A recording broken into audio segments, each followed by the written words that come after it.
నిజమా సంధ్య, నీకు పెళ్ళి అయిపోయిందా అని చెప్పేసి సూర్య అంటాడు. సంధ్య అలా మౌనంగా ఉంటుంది. ఈలోపు సంధ్య ఫోన్ వస్తుంది. హలో అమ్మ.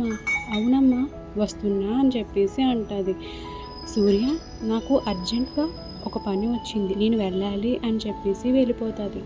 కానీ సూర్య గుండెల్లో మాటలు మాత్రం బయటికి రాలేదు. వెళ్ళగానే వాళ్ళమ్మ, రేపు పెళ్లి చూపులు ఉన్నాయి కదమ్మా, ఈరోజు ఇలా ఊరంతా తిరుగుతూ ఉన్నావు, ఎక్కడున్నావు అని అడుగుతుంది.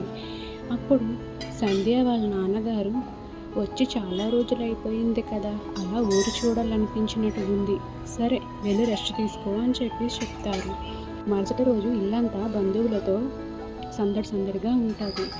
సంధ్య మాత్రం రూమ్లో అలా ఒంటరిగా నించొని ఉంటూ ఆలోచిస్తూ ఉంటుంది. ఈలోపు సంధ్య వాళ్ళ రిలేటివ్స్ వచ్చి, సంధ్య రా కిందకి వెళ్దాం అని చెప్పేసి అంటారు. కానీ సంధ్య, నాకు ఇలాగా చిన్న పని ఉంది, కిందన చాలా గందరగోళంగా ఉంది కదా, నేను ఇక్కడే పని చేసుకుంటాను, మా నాన్న మా అమ్మ ఎలాగంటే నేను దానికి ఓకే అన్నట్టుగా చెప్తాడు. ఆ ముందు రోజు సంధ్యకి ఒక కాల్ వస్తాడు. హలో, ఎవరు అని అడుగుతుంది.